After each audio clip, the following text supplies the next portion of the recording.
Welcome to Local Government TV, that's LGTV for you.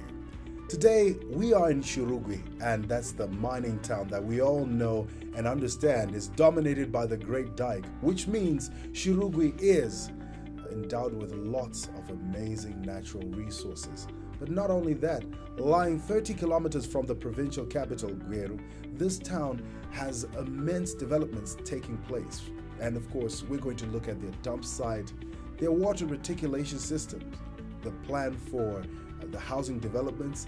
And just because it's a mining town does not mean that it doesn't have any amazing beauty spots. Yes, indeed.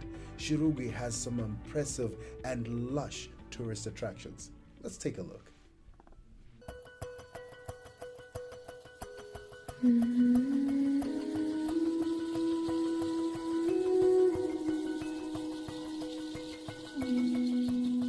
Welcome to Scenic Shurugwi, golden investment opportunities.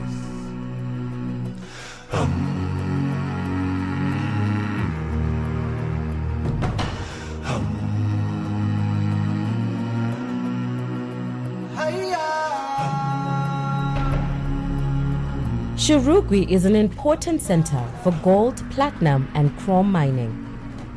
It is located about 30 kilometers from Midlands Province capital, Gweru.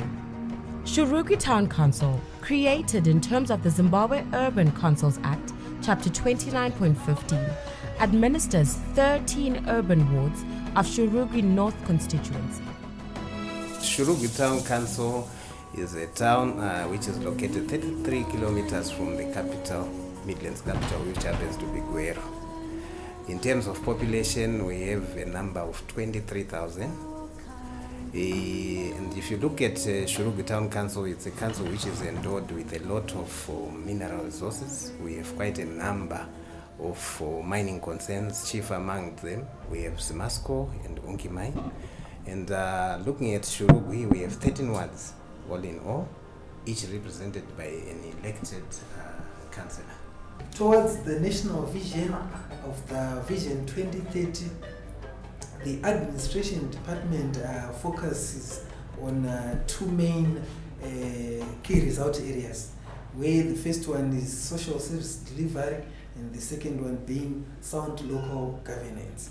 So the administration department performs 6 basic functions within the Council of Shurugwi, which are the promotion and enforcement of sound local governance, and the second one being human capital development and management, the third one being sound communication systems management, the fourth one being facilitation of meetings, and then the general administration, as well as enhancing ease of doing business.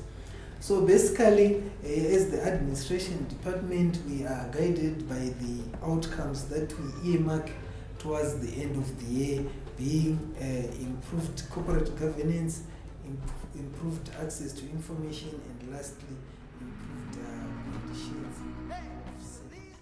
of Empali Dam. The dam does not only serve the purposes of fishing and supplying of water to the residents. The dam also is massively used for irrigation.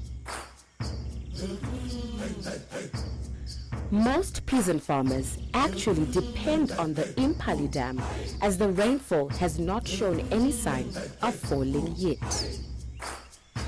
The dam remains the backbone of Shurugwi in terms of water supplication and agriculture. It is also where livestock drink from and families come to relax. The thrust behind devolution brings about accountability for each and every local government to make sure they take the initiative to make sure that there's development within the area. That's why for Shurugwi, they're doing just that. Let's see some more. I isn't only the internal audit of the local authority. I'm the police, I'm the eye of the minister here to ensure that our rules and regulations in each and every time are being followed. The issue for the calendar of meetings under the administration section, I want to ensure that are we following the calendar of meetings?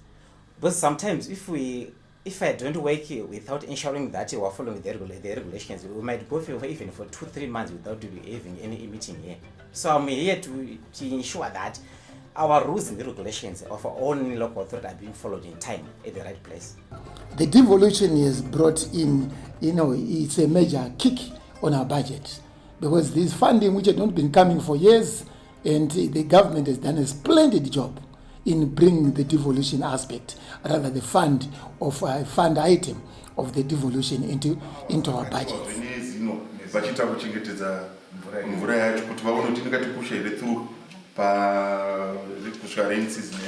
We've been given 65,000 initially, and further on being given 690,000, making up a total of 755, if I'm not mistaken mathematically. That is brought in funds which have channeled to emergency water rehabilitation projects, to resuscitate our water projects, which are currently they are not at a good state. So far we have managed to resuscitate 3 bores. 2 of them were equipped already, but not functional. We have managed to work on them. The other one was drilled and encased, but it was not yet equipped, so we managed to purchase a bush pump for ZBS. We have already equipped it and it's functional. And thanks to devolution, you see, the government has provided us with 700 and it's around 750,000 for the devolution monies. And out of the monies, we have identified Mamboa shaft as a possible solution to the water crisis we are facing. So far, we have flighted the tenders. We have awarded the tenders. The suppliers have started supplying, and I can safely say within 1.5 months, the project should be off. We wanted to augment our water supplies, mainly focusing on Mampoa, ZBS, and part of Sebanka 3 using the nickel shaft. My department is called Health, Housing and Community Services. And within that department, we have got 7 sections, and namely the housing admin itself, waste management, street cleaning, the refuse collection itself, the health aspect itself, to do with the clinic side, and the police security for council, Shurugwi Town Council, and the Ungi Mines. They have developed 450 plus stand houses as of now, fully serviced, and 300 duplex out of that number, and the remainder being detached houses. And what's current again is a medium density and low density scheme, again in Pali, which consists of around 1.5 stands. And in terms of servicing, us council together with our partners, we are in together to make sure that area is serviced. So we've managed to open roads, we've managed to reticulate certain stands about 500 plus with water. We've managed to trench sewer reticulation lines for about 200 or so stands. One important thing is for you need to be on our waiting list. That's requirement number 1. And to get to that, you just come here and you make that payment, and then we have our forms, waiting list forms that you fill in. Then you'll be in for the waiting period.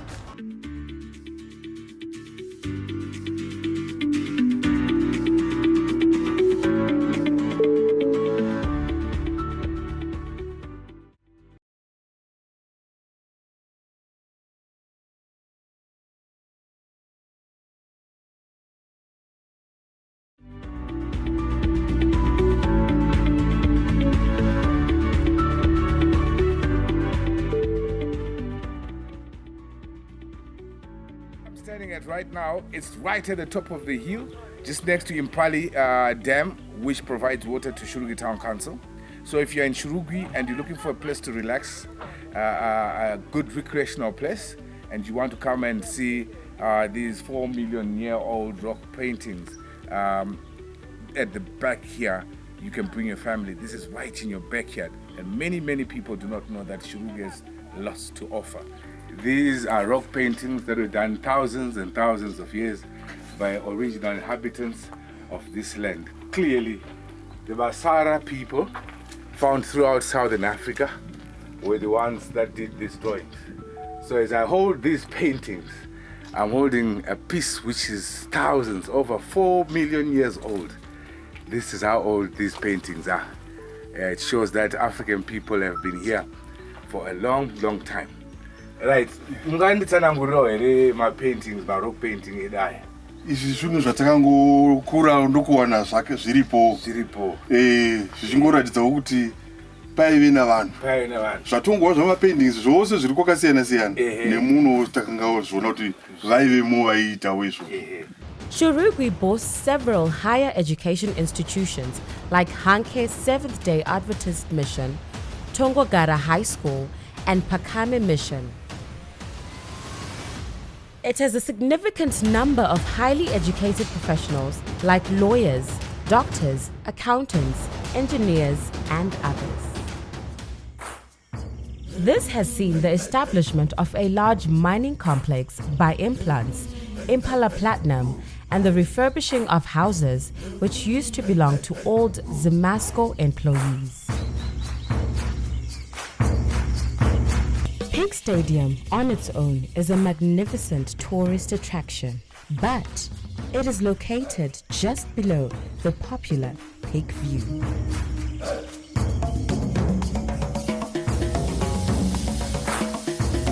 The Pink View is a massive cliff that overlies a river and numerous mountains and houses. The view is priceless, a must visit to scenic Shurugwi.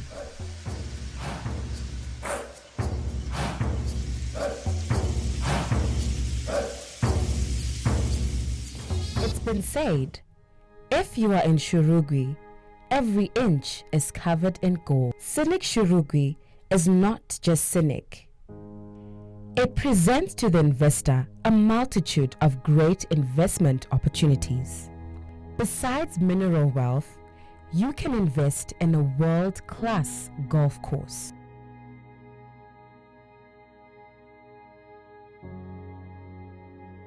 A world-class zipline with amazing views.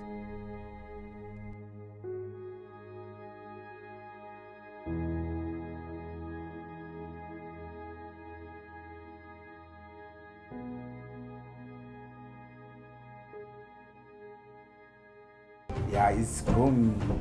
Yes, for now it's grown.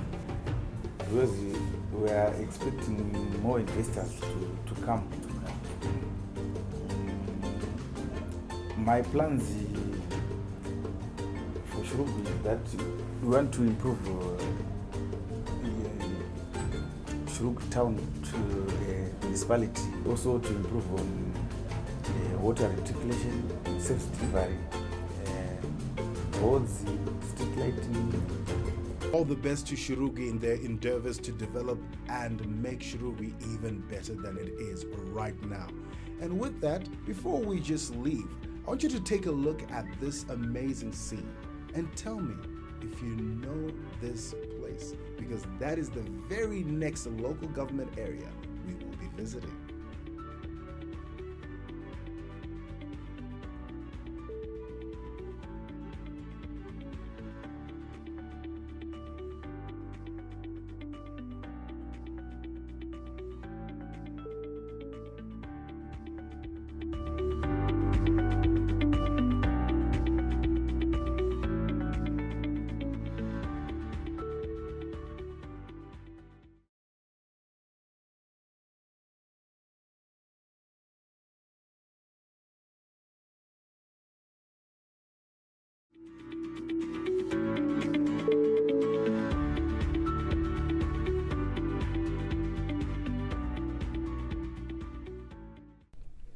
Chitungwiza Town Council continues to actually get its water from the city of Harare, and this has not been viable for them. In fact, still, that water problem has not been solved. But through the government, through Chitungwiza Town Council and other stakeholders, there is a solution that has come forward. The construction of Muda Dam is the master plan. And of course, today we get to see the mayor of Chitungwiza and also speak to the town clerk, that's Engineer Duma, as well as the finance director, Miss Machona. Let's join them there in Chi-town. There is an adage which says, a town is only as great as its people, its places, and its experiences. This adage resonates perfectly with Chitungwiza town.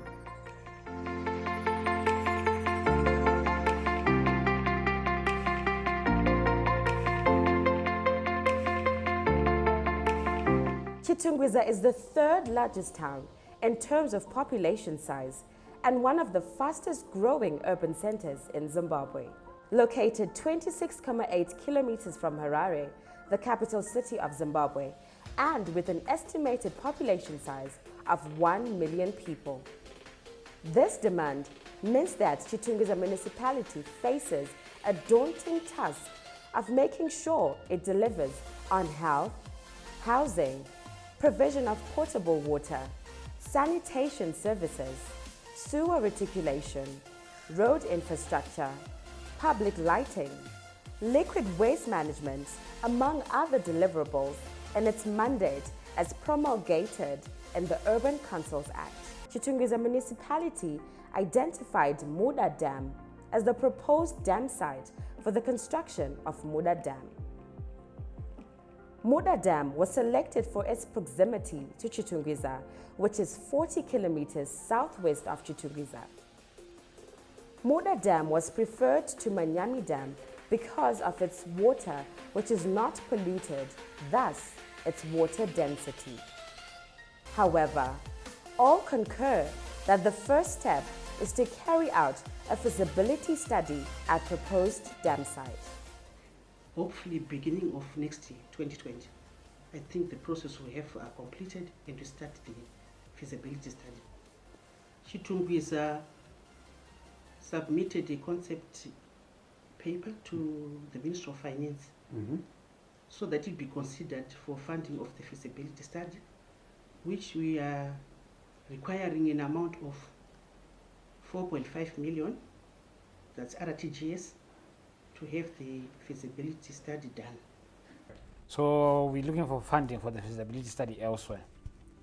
I am with acting town clerk engineer Duma at the site of the proposed dam construction for drawing water for Chitungwiza residents. Acting town clerk, tell us more about this particular project. Okay. With Muda Dam, we intend to supply our residents and the surrounding areas in Harare South, Epworth, possibly up to 1.2 million people with water on a daily basis. The attraction about Muda Dam site is that it is an odd 38 kilometers from Chitungwiza, as the crow crows. Also, the additional benefit is that water at this site is not as polluted as elsewhere. We anticipate, as was recently demanded of local authorities by the Minister of Local Government, that we will not need more than 2 chemicals to treat this water. And then, in addition to that, it's a new clean scheme that will be supplying to Chitungwiza, and hopefully in the future feeding into the Harare Water Company, Harare Metropolitan Water Company. So it will be a good site for us. As we are well aware, Chitungwiza is the third largest population or the third largest urban settlement in the country with close to 500,000 people. But the current crisis or the current challenge that we have faced, which is the major one, is that we do not have our own source of water. We rely on Harare, and which Harare is failing to satisfy its own client base in Harare. So what we have been getting, it's a drop in the ocean. So because this has actually led to situations where we have our people resorting to unprotected sources of water, which would definitely lead us to such a situation where we definitely have people getting those medieval diseases. So to respond to that, what we have done as a local authority, we would like to also thank our government for the support through the Devolution Fund. They actually gave us 6.3 million, which will go towards the drilling or the sinking of boreholes, which is a short-term measure. It's a temporary panacea. So, but the long and short of it is to have our Muda Dam being constructed, because it is the permanent solution to the water crisis of Chitungwiza. We have a ballpark figure for the entire water and sanitation project of 320 million. This 320 million will cover the dam, the pipeline from the dam, the treatment plant, and then rehabilitation of the reticulation system of both the water supply and the sewer reticulation system. Asked how potential investors would recoup their money, Engineer Duma had an exciting offer to would-be investors. We are looking at a model where we give them a concession period, where they would operate the infrastructure and recover their costs. We're looking at smart technology, smart meters, where you prepay for your water, like we prepay for electricity or the phones or bread, so that the investor is assured of their money up front. We intend to have a partnership where we consider a build, operate, and transfer. Whilst operating, we will install prepaid meters. It's very easy for our partner to recoup their investment through the prepaid meters, because as residents will be buying their water, they will also be paying through the funding of that. Along the pipe route, we'll have draw-off points for the communities that are there, and possibly for irrigation as well. Then downstream of the dam, there's a possibility of a small hydroelectric plant. The Chitungwiza industrial site provides the most exciting infrastructure and also provides jobs for Chitungwiza residents and residents from other areas. According to the acting town clerk, companies are closing down because there is no water, so once Muda Dam becomes operational, the industry will naturally resuscitate. Companies are closing down because there's no water. And once we deliver water, they should then be able to operate.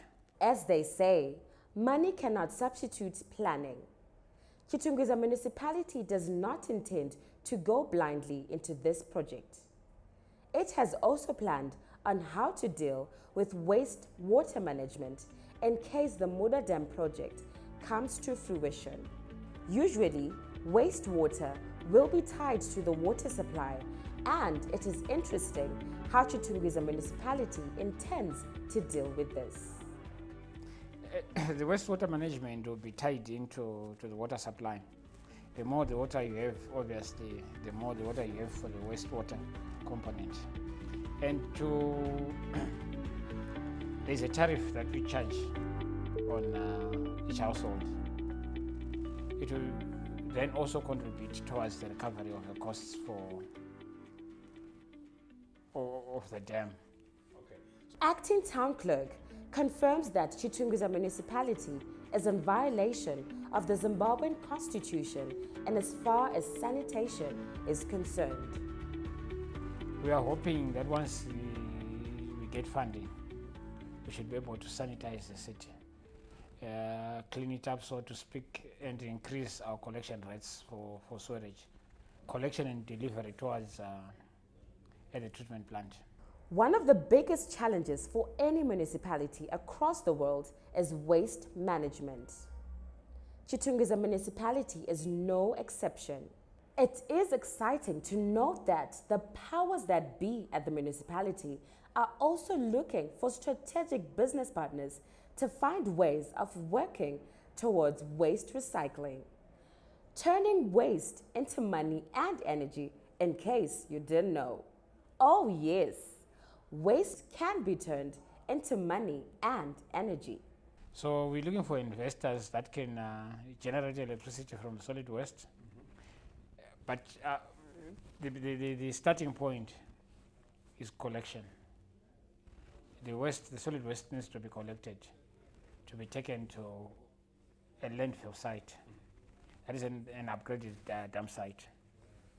We visited Chitungwiza Unit G and Unit B, where there is an area which is earmarked for urban renewal. The plan is to build high-rise buildings which can accommodate a sizable number of households. This venture sounds very interesting and also is within reach in as far as investors are concerned, because it requires $20 million.